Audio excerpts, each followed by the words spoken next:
Genèse chapitre 4. Oui. 3 à 16. 3 à 5. 3 à 5. J'ai lu au milieu. Amen. Genèse chapitre 4, versets 3 à 5. Mhm. Au bout de quelque temps, Caïn fit à l'Éternel une offrande des fruits de la terre. Et Abel, de son côté, en fit une des premiers-nés de son troupeau et de leur graisse. L'Éternel porta un regard favorable sur Abel et sur son offrande.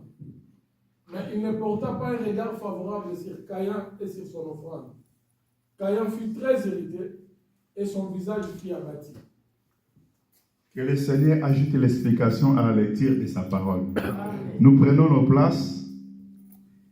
Nous continuons toujours notre enseignement sur la maturité spirituelle. Nous sommes en train de parler sur la maturité. Parce que la maturité est très importante.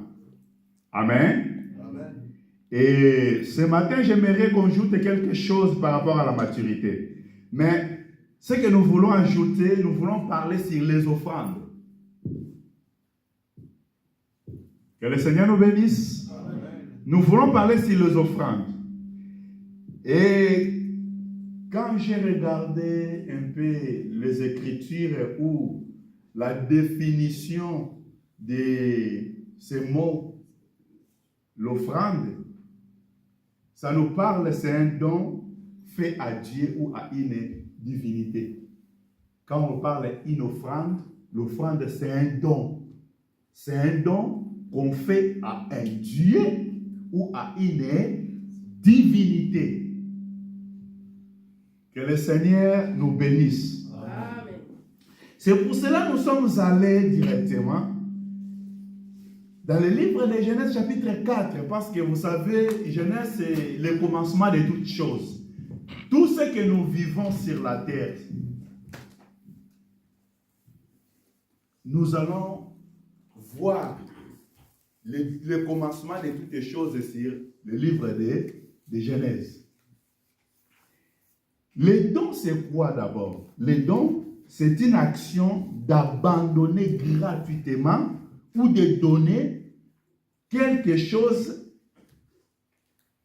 ou de donner à quelqu'un la propriété ou la réjouissance. Quand on parle de dons, c'est quelque chose qu'on abandonne gratuitement, qu'on donne gratuitement à d'autres personnes pour la réjouissance. Et deuxième signification, ça parle aussi que c'est ce qu'on abandonne à quelqu'un sans rien recevoir de lui en retour. Quand c'est un don, c'est quelque chose qu'on donne. Quand on donne, on n'attend pas un retour. C'est ça un don. Quand je donne un don, donc je ne peux pas attendre un retour. C'est ça un don. Dans le livre de Genèse où on a lu, la Bible nous parle de deux personnes qui sont allées offrir à Dieu. La première personne, son nom c'est Caïn. Et la deuxième personne, son nom c'est Abel. La Bible dit, si je vais lire dans la version français courant, la Bible dit, au bout de certain temps, Caïn apportant des produits de la terre en offrande pour le Seigneur. Abel de son côté, apportant en sacrifice des agneaux premiers-nés de son troupeau, dont il offrit au Seigneur les meilleurs morceaux. Le Seigneur accueillit favorablement Abel et son offrande, mais non pas Caïn et son offrande. Caïn a éprouvant un profond dépit, il faisait triste, mais Darby. Version Darby, la Bible a dit, et il arriva au bout de quelques temps, que Caïn apporta les fruits du sol, une offrande à l'Éternel. Et Abel apporta lui aussi les premières-nés de son troupeau et de leur graisse. Les premières-nés de son troupeau et leur graisse. Et l'Éternel y égare à Abel et à son offrande. Mais à Caïn et à son offrande, il n'a pas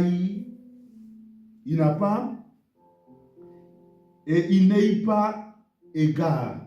Et Caïn fit très attristé et son visage fit abattu. Des personnes qui sont allées offrir à Dieu. Des personnes qui ont porté leur offrande devant Dieu. Et c'est dès quand ils sont allés, ils sont présentés devant Dieu, ils attendaient une réponse favorable. C'est ça le but de leur autel ou de sacrifice. Les offrandes qu'ils ont données, ils voulaient aussi avoir des réponses favorables de Dieu. Mais la Bible dit, à Caïn, quand il a apporté, le Seigneur n'a pas apporté un regard favorable ni à lui, d'abord à lui, et deuxièmement à son offrande. Mais Abel, la Bible dit que Dieu a apporté un regard favorable, d'abord à Abel, et en plus à son offrande. Nous allons étudier sur les offrandes là, mais pourquoi que Dieu avait porté un regard favorable à Abel, mais Dieu n'a pas porté un regard favorable à Caïn? Bien-aimés dans le Seigneur, chercher Dieu c'est important. Dans nos vies, on a besoin de marcher avec Dieu. C'est ça aussi le but de ces deux frères, Caïn et Abel. Ils sont allés chercher Dieu. Les sentiments que Caïn et Abel ils avaient, nous aussi aujourd'hui, on a ces sentiments-là. Dieu a mis ces sentiments-là dans la vie de chaque humain. La Bible dit Dieu avait créé l'homme à son image et à sa ressemblance. Que le Seigneur nous bénisse. C'est-à-dire Dieu voulait que l'homme soit en communion avec lui. Rester en contact avec lui. C'est ça le pensée que Abel et Caïn, ils ont eu pour aller avoir une relation avec Dieu. Nous venons à l'église, c'est bien. Mais ce qui est important, on a besoin d'avoir une bonne relation avec Dieu. L'intimité, de marcher avec Dieu. Et cette intimité qui portera des choses différentes dans nos vies. Que le Seigneur nous bénisse. Amen. On ne peut pas venir seulement à l'église pour venir. On ne peut pas aussi venir à l'église pour faire plaisir aux hommes. Non. Quand tu viens à l'église, quand tu viens devant Dieu, tu viens d'abord pour faire plaisir à Dieu, pour chercher la face de Dieu, pour avoir l'intimité avec Dieu, ta relation avec Dieu, la première des choses.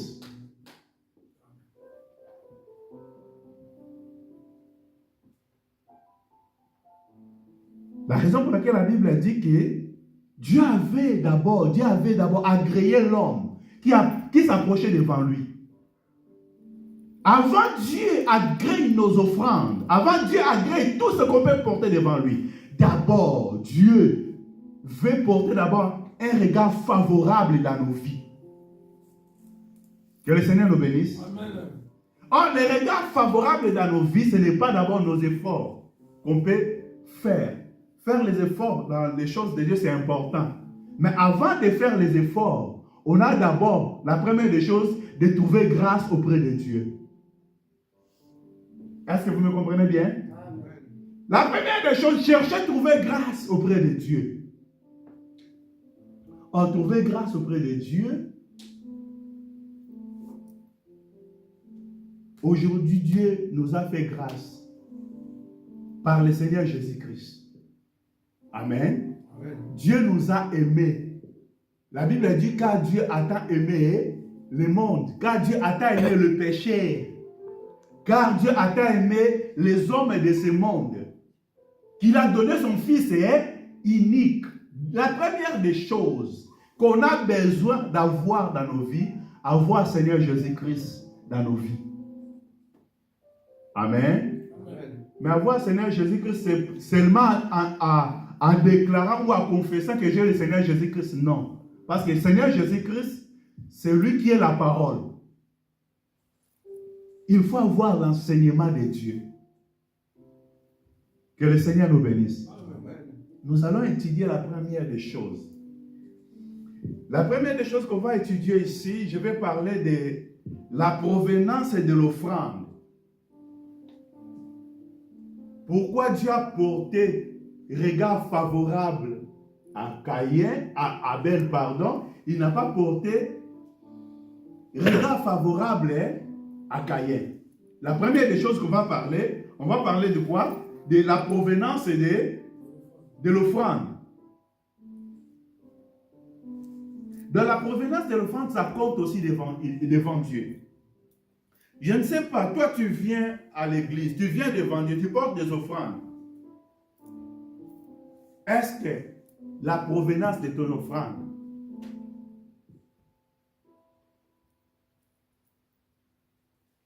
Genèse chapitre 3, versets 17 à 19. Verset 17 à 19.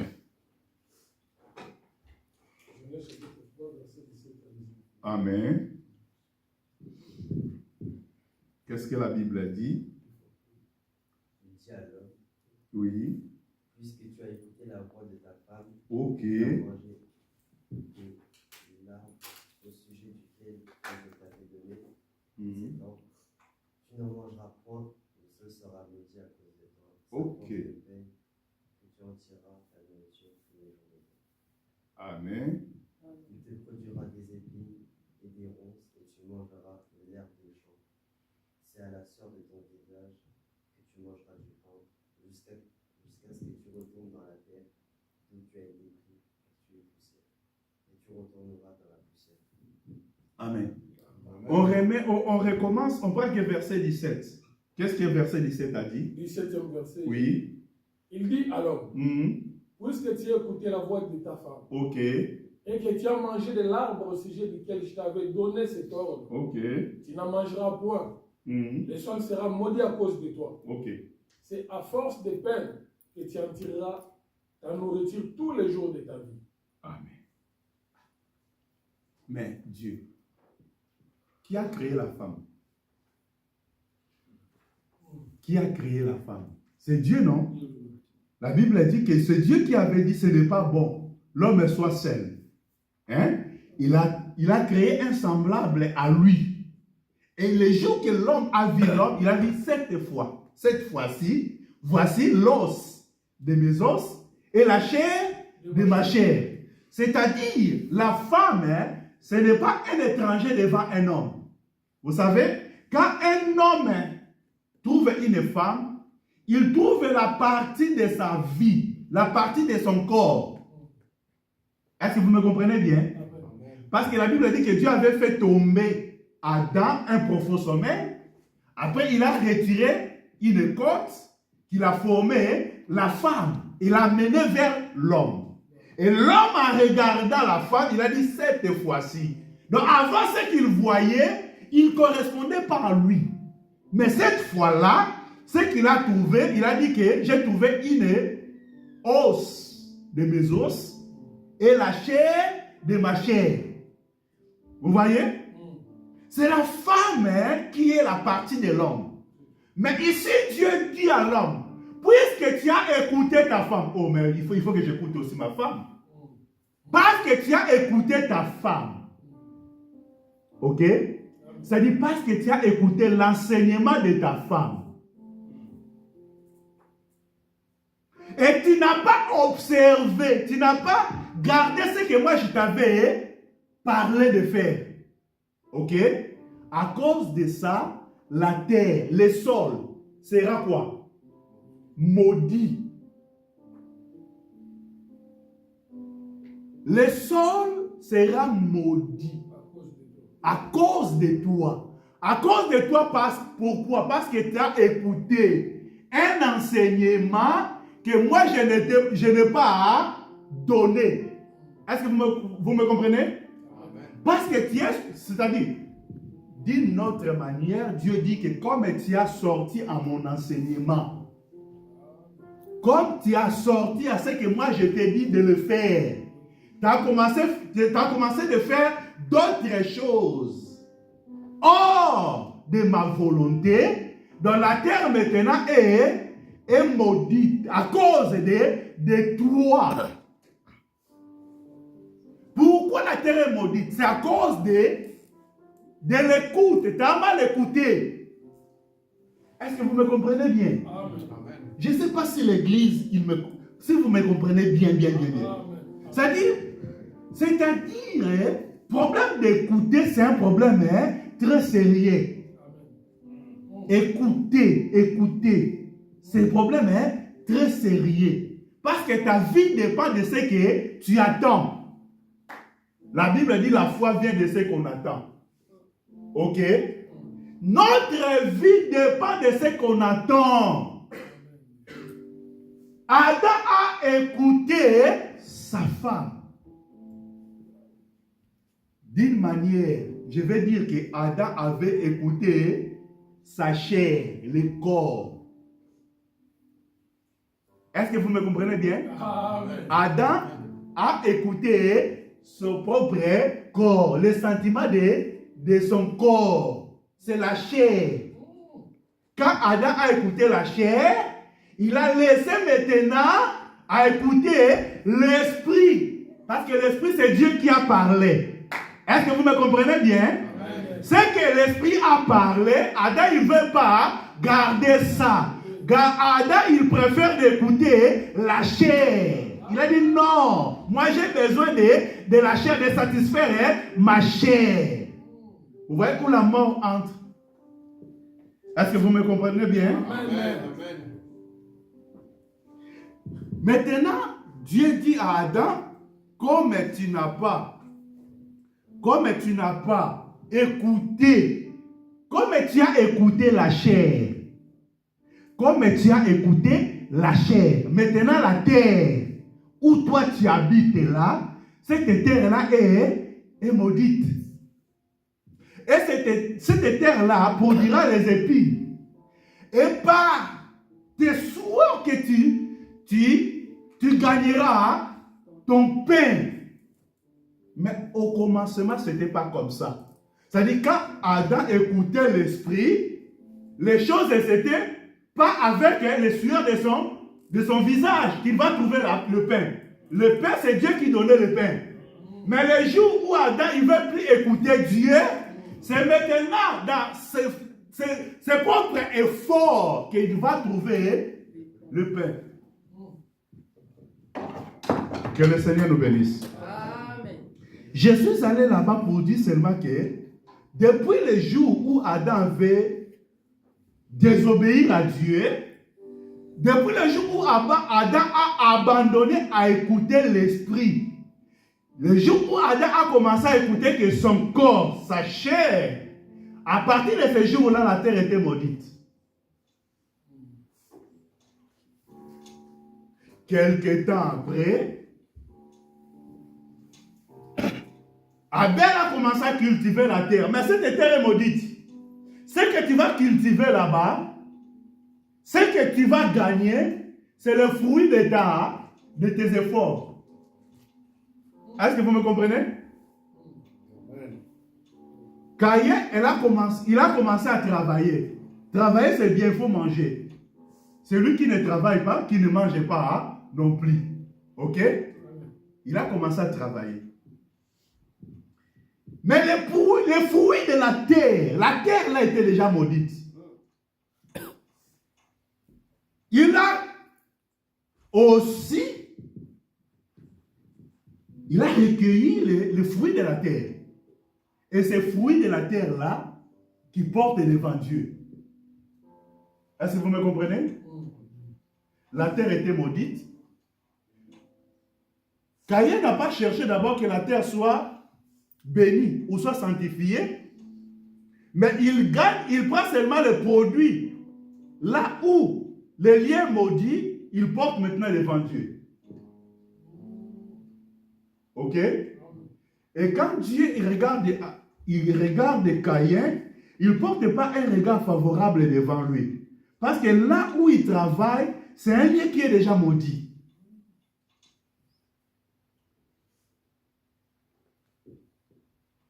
À Caïn, le lieu du travail, la provenance de son offrande, c'est un lieu qui n'est pas sanctifié. Même quand il porte ça devant Dieu, Dieu ne porte pas d'abord regard, parce que le lieu n'est pas bien. Le lieu n'est pas bien. La Bible dit Issachar, il porte des charges. Issachar, il porte des charges. Mais pour déposer ces charges, Issachar, il doit trouver que le lieu où il va déposer ses charges est bien. Jésus a dit, venez à moi, vous tous qui êtes chargés et fatigués. Je vous donnerai du repos. C'est-à-dire, le vrai Issachar qui porte les charges, c'est le Seigneur Jésus-Christ.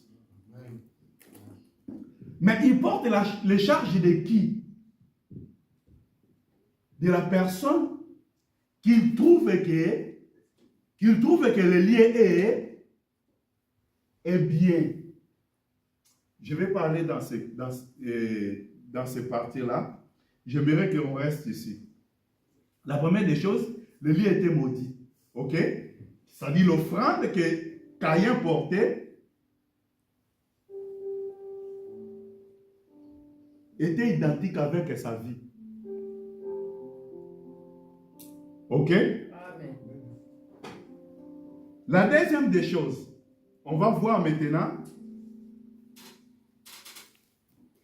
La deuxième personne, c'était qui? C'était Abel.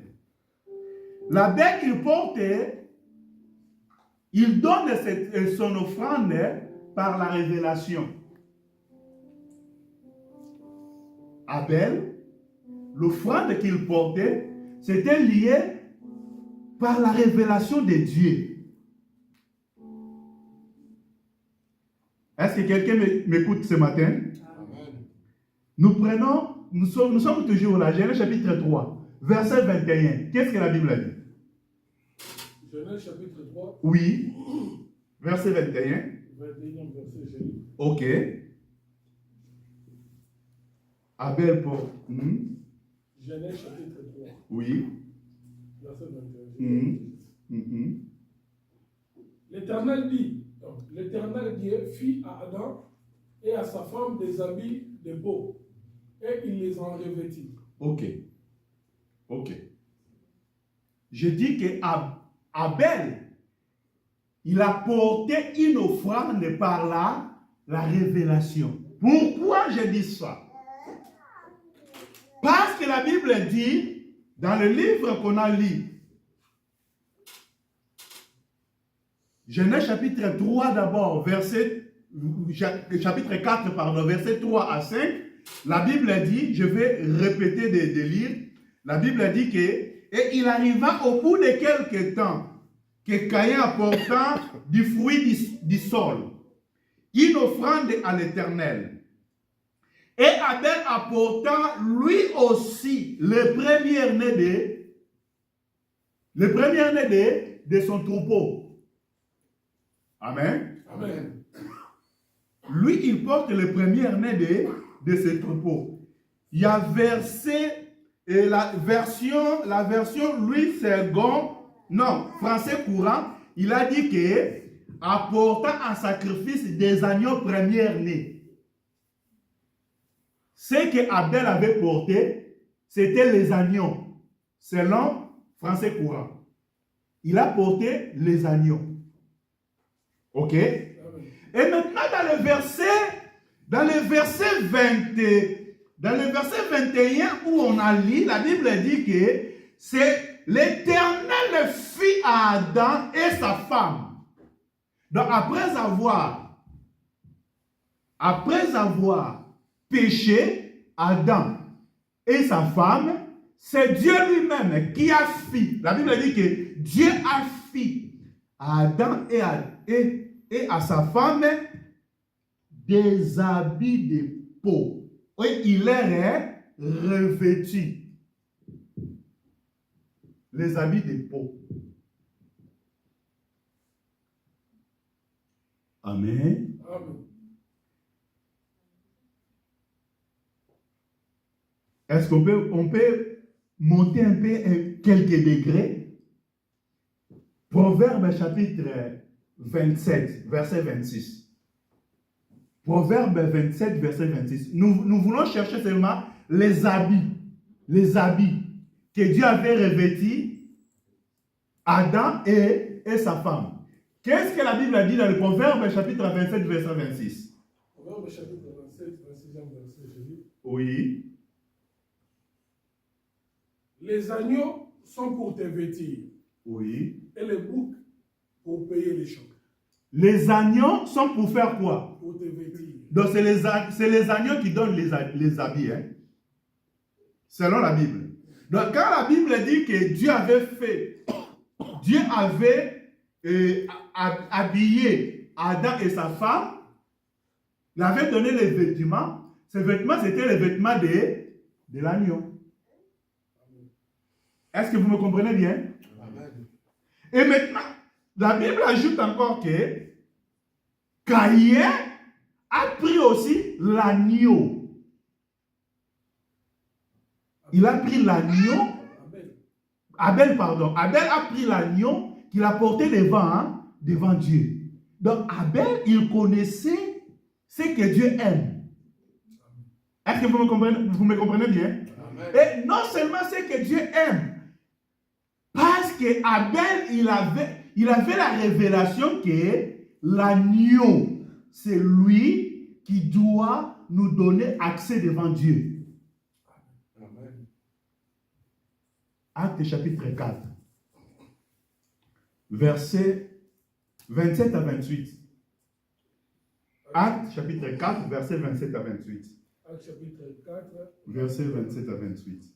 En effet, contre ton saint serviteur Jésus, Amen. que tu as oint, Mhm. Hérode et Ponce Pilate se sont ligués dans cette ville et dans les nations et avec le peuple d'Israël pour faire tout ce que ta main et ton conseil avaient arrêté d'avance. Mhm.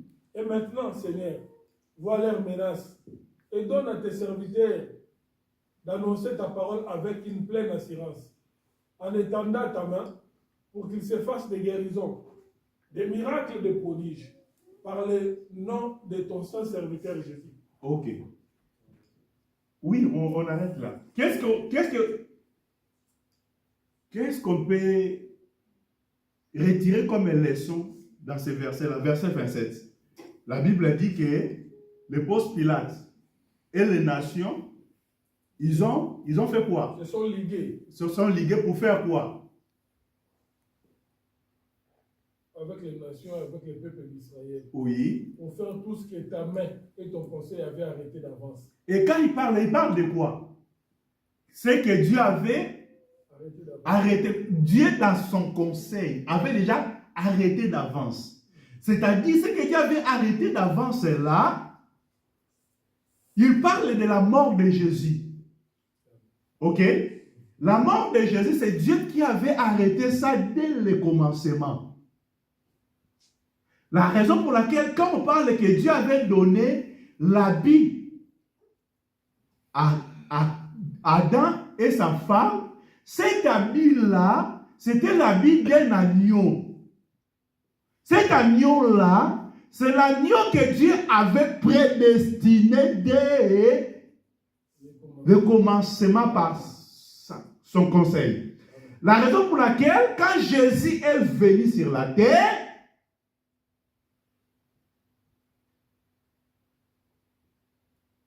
Jean lui présente Jésus, voici l'agneau qui ôte le péché. Jean chapitre 1er, verset à partir du 26, si tu descends.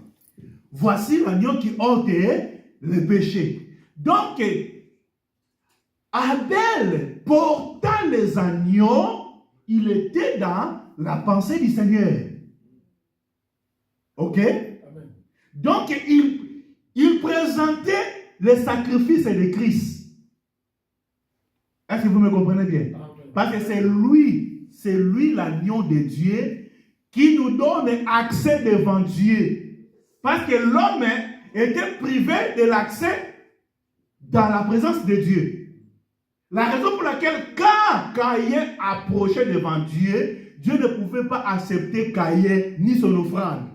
Pourquoi? Parce que l'homme est séparé de Dieu. L'homme est chassé dans la présence de Dieu.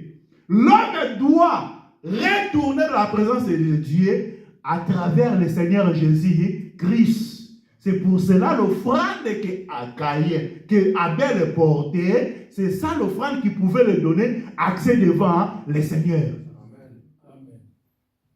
Que le Seigneur nous bénisse. Amen. Non seulement agneau, mais encore première-né. Quand on parle de première-né, on parle toujours du Seigneur Jésus-Christ. Mais avant d'arriver de parler de Jésus-Christ, nous verrons que quand Dieu a fait sortir Israël en Égypte, là je vais aller Exode chapitre 13, verset 1er jusqu'à 3. La Bible dit que Dieu avait, Exode chapitre 12, Dieu avait frappé tous les premiers-nés des Égyptiens, à partir des hommes jusqu'aux animaux. Dieu avait frappé tous les premiers-nés. Est-ce que vous me comprenez bien? Amen. Tous les premiers-nés, Dieu avait frappé. Et maintenant, Dieu, il dit à Israël, vous avez vu ce que je fais pour vous délivrer. Et à partir d'aujourd'hui, vous saurez que tous les premiers-nés m'appartiennent. Est-ce que vous me comprenez? Tous les premiers-nés, à partir des hommes jusqu'aux animaux, appartiennent à l'Éternel. Dieu dit, consacrez-moi tous les premiers-nés. Donc tous les premiers-nés appartiennent à Dieu. La raison pour laquelle, quand Abel portait le premier-né, il était dans la pensée du Seigneur. Je ne sais pas. C'est que Caïn portait aussi. C'était le premier fruit, je ne sais pas. Mais néanmoins, pour l'Abel, la Bible a bien précisé qu'il avait porté les premiers-nés de son troupeau. Les premiers-nés, c'est très important. Que le Seigneur nous bénisse. Est-ce qu'on peut avancer un peu?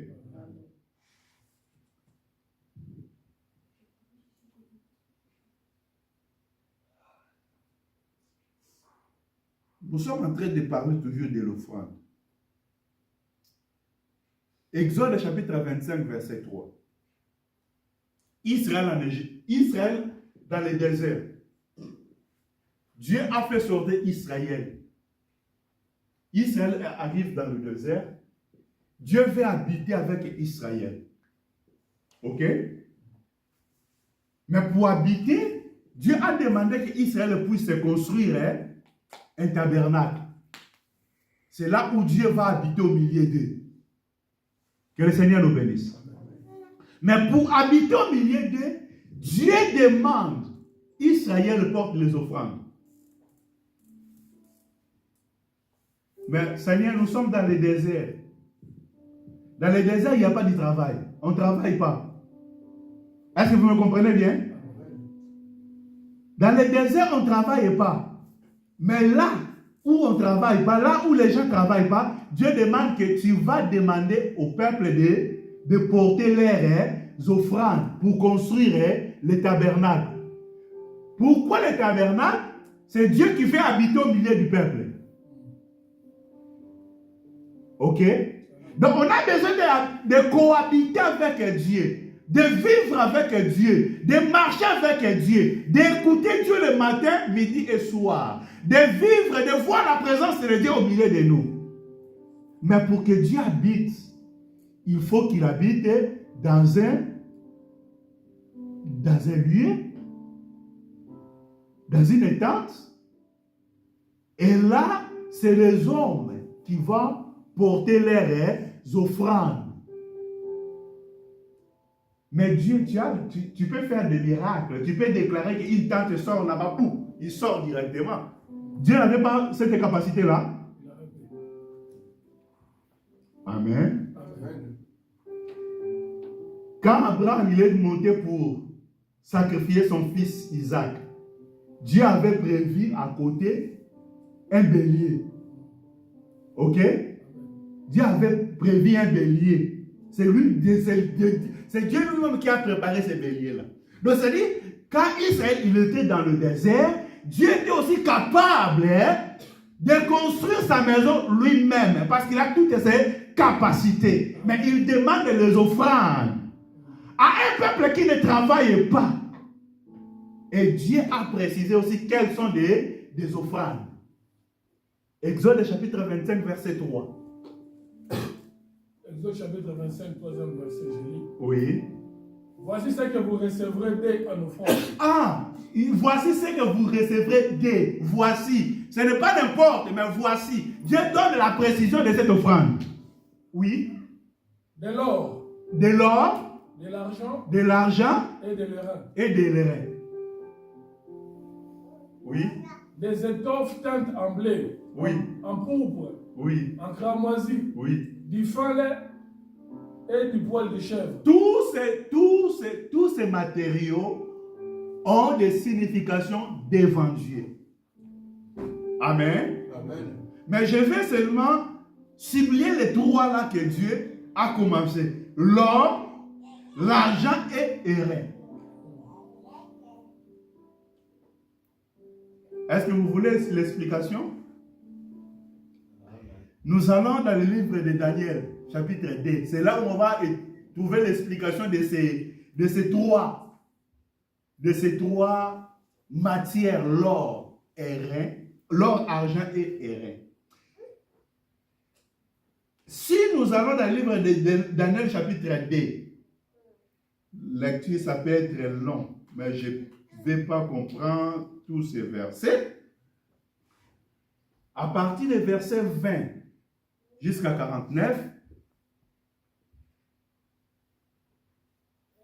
20, Daniel chapitre 2, 20 à 49. oui. Daniel prit la parole et dit, Hein? béni soit le nom de Dieu, Ok. d'éternité en éternité. Amen. À lui appartiennent la sagesse et la force. Amen. C'est lui qui change les temps et les circonstances, Ouh. qui renverse et qui établit les rois, qui donne la sagesse aux sages et la science à ceux qui ont de l'intelligence. Ok. Il révèle ce qui est profond et caché. Il connaît ce qui est dans les ténèbres et la lumière demeure avec lui. Oui. Dieu de mes pères, je te glorifie et je te loue de ce que tu m'as donné, la sagesse et la force, et de ce que tu m'as fait connaître, ce que nous t'avons demandé. Ok. De ce que tu nous as révélé les secrets du roi. Après cela, Daniel se rendit auprès d'Arioch, à qui le roi avait ordonné de faire périr les sages de Babylone. Ok. Il alla et lui parla ainsi. Ne fais pas périr les sages de Babylone. Conduis-moi devant le roi, et je donnerai au roi l'explication. Arioch conduisit promptement Daniel devant le roi, et lui parla ainsi. J'ai trouvé parmi les captifs de Juda un homme qui donnera l'explication au roi. Le roi prit la parole et dit à Daniel qu'on nommait Belchassar, es-tu capable de me faire connaître les songes que j'ai eu et son explication? Ok. Daniel répondit à présence du roi et dit, ce que le roi demande est un secret que les sages, les astrologues, les magiciens et les devins ne sont pas capables de découvrir. Ok. Mais il y a dans les cieux un Dieu qui révèle les secrets et qui a fait connaître au roi Nabuchodonosor ce qui arrivera dans la suite des temps. Voici ton songe est la vision que tu as eue sur ta couche. Sur ta couche, ô roi, il t'est monté des pensées touchant ce qui sera après ces temps-ci. Ah, Et celui qui révèle le secret t'a fait connaître ce qui arrivera. ok. Si ce secret m'a été révélé, Mhm. ce n'est point qu'il y ait en moi une sagesse supérieure à celle de tous les vivants. Ok. Mais c'est afin que l'explication soit donnée au roi Mhm. et que tu connaisses les pensées de ton cœur. Amen. Ô roi, tu regardais et tu voyais une grande statue.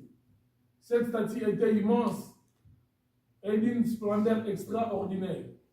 Elle était debout devant toi et son aspect était terrible. La tête de cette statue était d'or pur. Sa poitrine et ses bras étaient d'argent. Son ventre et ses cuisses étaient d'airain. Bon, on arrête là d'abord. Vous voyez que même l'explication du roi, c'était lié toujours avec les offrandes que Dieu avait demandé aussi aux enfants d'Israël. Ok? Amen. Quand Dieu a révélé l'interprétation du songe du roi, il a commencé à parler de la tête du roi qui est l'or. Ok? Amen. Et après, il a commencé à expliquer du poitrine et les bras qui sont l'argent. Et il parle du ventre et des cuisses qui sont des airains. Ok? Il descend de parler des jambes qui sont en fer et de pieds qui est les pieds qui sont de fer mélangés avec d'argile qui sont des orteils. Que le Seigneur nous bénisse. Amen. Je suis allé là-bas pour dire que les offrandes que Dieu a demandées, quand on parle de l'or, ça explique quelque chose. Quand on parle de l'argent, ça explique quelque chose. Quand on parle des airains aussi, ça explique quelque chose. La Bible dit, le roi, il était l'or qui est la tête. Mais quand il expliquait, il voulait expliquer les 4 dominations qui vont régner sur la terre. Il n'y a que 4. Amen. Amen. Première, c'était or. Deuxième, c'était argent. Troisième, c'était airain. Et quatrième, c'était le fer. Là, si on va expliquer le déroulement des dominations qui ont dominé la terre jusqu'à l'arrivée du Seigneur. Si vous continuez, vous verrez que quand Daniel a commencé à donner l'explication, au bout de son explication, la Bible dit qu'il y avait une pierre qui s'est détachée de la montagne. Ça le secourait d'aucun main. Mais cette pierre-là, il est allé frapper les statues. Ok? Mais il n'a pas frappé les statues sur sa tête, ni sur son poitrine, mais il est allé frapper statue rien que sur ses pieds. Ok? Et quand il a frappé ces statues sur les pieds, ça a commencé à tomber du fer, du airain, d'argent et de l'or. Mais pour voir, il a commencé à voir la tête, la poitrine et les bras, ok, dans l'or, argent, airain et fer. Que le Seigneur nous bénisse. La Bible dit qu'il y a une main qui est sortie, qui a frappé ces statues, et cette pierre-là a broyé les statues jusqu'au point que le vent a emporté ces statues-là. Et la Bible dit que cette pierre-là est devenue une grande montagne qui a rempli la terre. Amen. Amen. Là, la Bible nous parle de la prophétie de l'arrivée du Seigneur. Le Seigneur qui viendra pour frapper les empires qui dominent sur la terre. Aujourd'hui, nous sommes dans le 4e royaume. Nous sommes dans le 4e empire. là c'est la prophétie, si vous voulez qu'un jour on peut parler de ça. Mais la main là, et la pierre qui était détachée de la montagne, c'est l'arrivée du Seigneur. C'est l'arrivée glorieuse du Seigneur. C'est pour cela que je vous dirais que tous les troubles qui se multiplient dans le monde, les seules personnes qui viendront pour mettre la paix, c'est le Seigneur Jésus-Christ. C'est pour cela que tu es erré quand toi que tu as cru à cette parole. Que le Seigneur nous bénisse. Amen. Parce que ton Seigneur, c'est lui qui viendra pour dominer sur cette terre. C'est lui qui viendra pour mettre fin, pour établir la paix dans ce monde. Que le Seigneur nous bénisse. J'aimerais que dans tout ce qu'on a lu là-bas, j'aimerais souligner encore un autre point, la manière de donner définit aussi la maturité spirituelle. Parce que Dieu, dans le désert, il demande à ce peuple-là de porter l'offrande. Mais ce peuple, il pourrait dire, mais Dieu, ici, nous ne travaillons pas. Que le Seigneur nous bénisse. Ici, il n'y a pas de travail. Comment tu vas nous demander les offrandes dans le désert? Mais Dieu a demandé l'offrande. Et la Bible dit aussi, toujours là dans Daniel chapitre 2, verset 46. Verset 46. Verset 46, la Bible dit, alors le roi Nebuchadnezzar tomba sur sa face et se prosterna devant Daniel et commanda de lui présenter une offrande et des parfums. Quand le roi a eu l'explication des songes qu'il a eu, il a cherché les gens qui pouvaient porter l'explication à ça. Il n'y avait personne. Mais quand Daniel est venu, Daniel a donné l'explication. À travers cette explication, la Bible dit que le roi est tombé en face devant Daniel. Oh, mais toi, entre le roi et Daniel, qui va tomber devant l'autre? Entre Daniel et le roi, qui est au-dessus? C'est le roi. Ok? Ce n'est pas Daniel. Mais à cause de l'explication que Daniel a donnée, le roi s'incline devant Daniel. C'est-à-dire, le roi s'inclinait devant Daniel. Le roi n'a pas s'incliné devant Daniel, mais il a incliné devant le Dieu de Daniel. Il a reconnu que ce Dieu-là, il est le plus grand que lui. Est-ce que vous me comprenez bien? Amen. Le roi n'est pas incliné devant Daniel, mais il a incliné devant les dieux qui marchent avec Daniel. Là c'est là où on va parler aussi du mandat. Parce que Daniel avait un mandat. Est-ce que vous me comprenez bien? Daniel avait un mandat. C'est-à-dire la personne qui va recevoir Daniel, il reçoit celui qui a envoyé Daniel. Est-ce que vous me comprenez bien? Parce qu'aujourd'hui, nous sommes plus sensés dans les choses spirituelles. Nous sommes beaucoup sensés dans les choses physiques. Mais roi, il est roi. Avec les trônes, avec tous les habits de royauté. Mais quand il a écouté les choses que Daniel a parlé, il a compris, non, ce n'est pas Daniel. Là, ce n'est pas Daniel. C'est quelqu'un qui est dans la vie de Daniel, qui est au-delà de Daniel. Le roi, il ne voyait plus Daniel, mais il voyait celui qui est en lui. Que le Seigneur nous bénisse. Amen. Donc quand il portait l'offrande, il n'a pas porté l'offrande devant Daniel, mais il a porté l'offrande devant celui qui est en Daniel. Est-ce que vous me comprenez bien? Bien-aimés dans le Seigneur, notre façon de donner détermine aussi notre capacité spirituelle, notre maturité. Là, la façon de répondre du roi devant Daniel a montré aussi la maturité du roi dans les choses spirituelles. Si c'était nous, Daniel, tu sais que tu as dit oui, j'ai entendu. Et j'ai entendu ça beaucoup aussi. Hein? Parce qu'il est plus sensible. J'ai entendu ça beaucoup. Il y a beaucoup qui ont parlé de ça. Ce que tu as dit, ça m'a fait ni chaud ni froid. Même l'offrande. Tu n'as pas l'offrande, Daniel. Combien de serviteurs de Dieu aussi, ils travaillent aujourd'hui avec la grâce de Dieu, mais sont privés de l'offrande.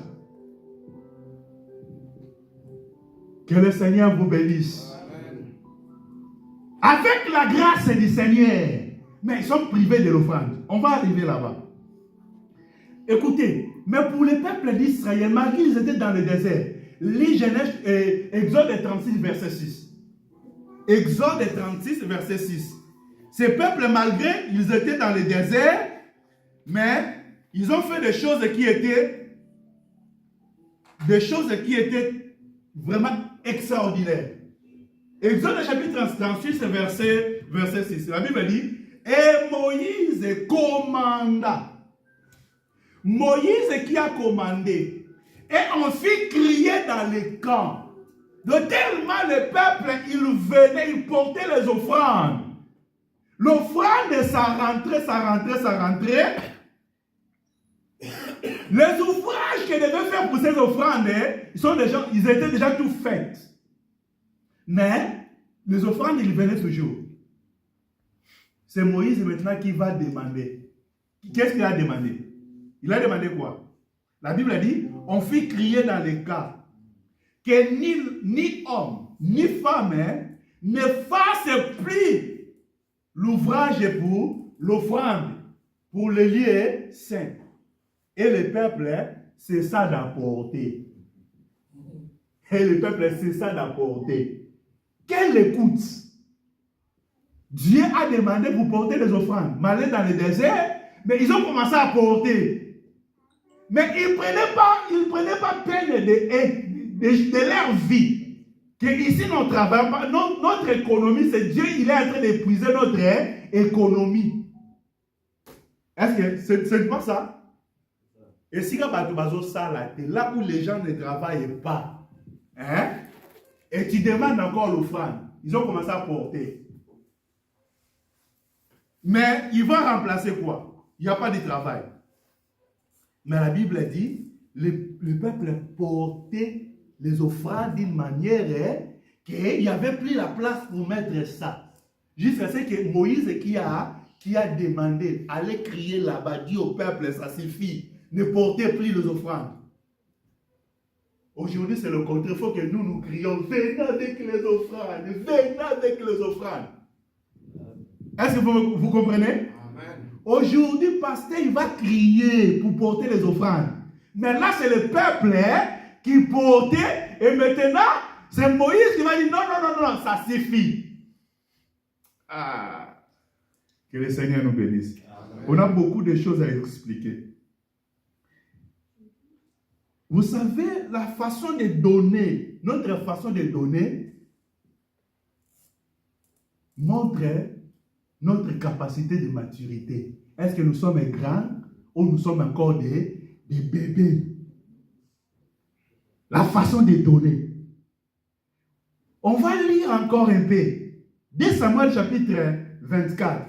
À la maison, on va lire le premier verset jusqu'à 25e verset. Mais ici, je vais pas qu'on puisse lire. Je vais demander seulement qu'on lise verset 24. Verset 2 Samuel, chapitre 24, verset 24. Mais à la maison, tu peux lire le premier verset jusqu'à 25e verset. 2 Samuel, chapitre 24, verset 24. Oh oui. Écoutez David ce qu'il parlait. Un roi comme David. Mais le roi dit à Arna, hein? Non, je veux l'acheter de toi. Non. Il a dit non. Arna, il voulait donner des choses à David gratuitement pour donner à Dieu. Il a donné un lien, il a donné aussi le bœuf à David, pardon. Il a donné même les bois. Mais David, il a dit non. Niet. Oui, tu continues. Et je n'offrirai point à l'Éternel, mon Dieu, des holocaustes qui ne coûtent rien. je n'offrirai point à l'Éternel les holocaustes qui me coûtaient rien. Continuez. Et David acheta l'air et les bœufs pour 50 cycles d'argent. Que le Seigneur vous bénisse. Amen. David, il a accepté de payer le prix, non de recevoir quelque chose. Mais David, toi aussi, tu es un peu compliqué. Hein? Tu es le roi. La terre, c'est à toi. Hein? Papa Rex nous a prêché aussi, mais Akab avait tué qui là? À cause de Naboth, à cause de son champ. Il voulait récupérer ça gratuitement. Hein? Pour récupérer gratuitement, il a même tué Naboth. Mais ici, David, pardon, vous savez ce qui est arrivé? La Bible dit que c'est la colère de Dieu qui s'est manifestée. Quand la colère de Dieu s'est manifestée, la colère de Dieu a poussé David de faire le dénombrement. Est-ce que vous me comprenez bien? Il y a des choses qui viennent de Dieu si Dieu veut nous éduquer. Est-ce que vous me comprenez bien? Amen. Dieu voulait enseigner David de quelque chose. Que ta force ne repose pas à grand nombre de troupes que tu as. Ta force se repose entre mes mains. Est-ce que vous me comprenez bien? Mais David, il voulait aussi savoir que sa force aussi, ça peut dépendre du peuple que lui dirige. Ok?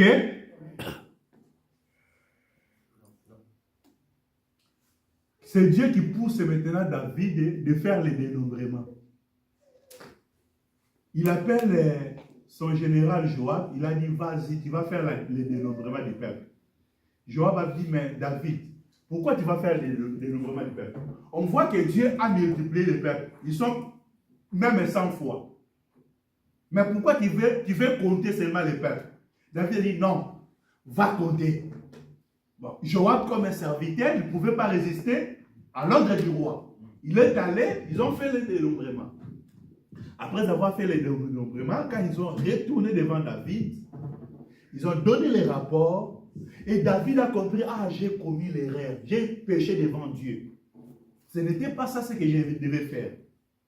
Dieu envoie maintenant un prophète devant David pour dire, bon, tu as péché. Ton péché maintenant, ça ne passera pas comme ça. Tu vas choisir 3 choses. Ou il y aura la famine dans ton pays. Ou tu vas fuir devant tes ennemis pendant 3 mois. Ou il y aura les pestes dans ton pays. Tu vas choisir entre les 3. David a dit, ça sera mieux. Au lieu que je tombe entre les mains des hommes, je serai humilié encore. Ça sera mieux que je tombe entre les mains de toi, mon Dieu. Dieu a dit, c'est bon. Comme tu veux tomber entre mes mains, Dieu envoie maintenant les pestes. Les pestes ont commencé à ravager le peuple. La Bible dit, ces jours-là, il y avait 60 quelques mille qui ont été morts. Ok? Et l'ange qui détruisait, il arrive à Jérusalem. Dieu dit, stop, n'entre plus à Jérusalem. Et David, il sort, il a vu l'ange de Dieu qui est en train de s'aimer la mort. La Bible dit, Dieu envoie les prophètes devant David, pardon. Il a dit, bon, Dieu a arrêté. Tu vas maintenant aller offrir à Dieu une offrande. C'est là que David est sorti avec ses troupes pour aller chez Av. Et les noms qui ont dit là, c'était les noms des... c'est quoi son nom? Hein? Aravna. Il est allé auprès d'Aravna. Aravna, il a vu les rois qui venaient devant lui. Il a dit, mais roi, soyez les bienvenus. Le roi, il a dit que je viens pour faire l'offrande. J'ai besoin de places et je vais faire l'offrande. Et c'est là qu'Abraham dit, mais quoi? Tout est à toi, tu peux prendre comme tu veux. Vous voyez? Mais David, en reconnaissant, il a dit non, je ne peux pas prendre quelque chose de gratuit pour offrir à mon Dieu. Il a accepté de payer les prix. Vous voyez? Si c'était nous, on serait content. Hein? Ah, des gratuits, gratos.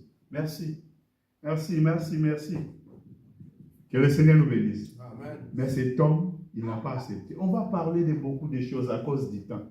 C'est un enseignement. Je ne sais pas jusque-là ce que Dieu t'a parlé. Bien-aimé dans le Seigneur, vous verrez que même le Seigneur, si tu regardes dans le livre, de... Oh, à cause du temps. Je vais m'arrêter là-bas. Nous continuons sur les offrandes. David, roi, il a dit que je ne donnerai pas à mon Dieu quelque chose qui ne me coûte rien. Vous savez, dans le livre de Marc, chapitre 12, 41 à 44, la Bible dit, Jésus, il est rentré dans les synagogues, il est resté à côté des paniers. Il voyait comment les gens portaient leurs offrandes. Il y avait des riches qui portaient beaucoup d'argent. Ok? Et il y avait une veuve aussi qui apportait des pièces. Mais la Bible dit, Jésus, il appelle ses disciples, il a dit que tu vois tous ceux qui ont porté l'argent là. C'est lui qui a porté le plus, c'est la veuve. Amen. Pourquoi? Parce que les autres là, ils portent seulement les superficies. Mais ces veuves là, il a porté ce qui était nécessaire pour lui, pour vivre. Un quart de sa vie. Amen. Amen. Mais comment Jésus qui est Dieu, il peut aller aussi pour vérifier dans les offrandes que les hommes, ils sont en train de donner. Aujourd'hui, si le pasteur fait ça, mais Jésus a fait ça. Est-ce que vous me comprenez bien? Mais pourquoi Jésus a fait ça? Nous allons continuer ça prochainement. Ce matin, Dieu veut que nous grandissons. L'œuvre de Dieu pour aller en avant. Il n'y a pas d'autres ressources que Dieu a mis, si ce n'est les offrandes et les dîmes. Est-ce que vous me comprenez bien? L'œuvre de Dieu, il n'y a pas d'autres ressources que Dieu a mis. Nous allons continuer à parler de ça. Mais ce qu'on doit retenir, que Dieu veut aussi notre croissance par rapport à un domaine de données. Notre domaine de données, ça va ouvrir des portes dans nos vies. Nous allons incliner nos textes pour remercier le Seigneur par rapport à cette parole. Tu sais, là où Dieu t'a parlé, remercier le Seigneur. Nous prions au nom puissant du Seigneur Jésus-Christ.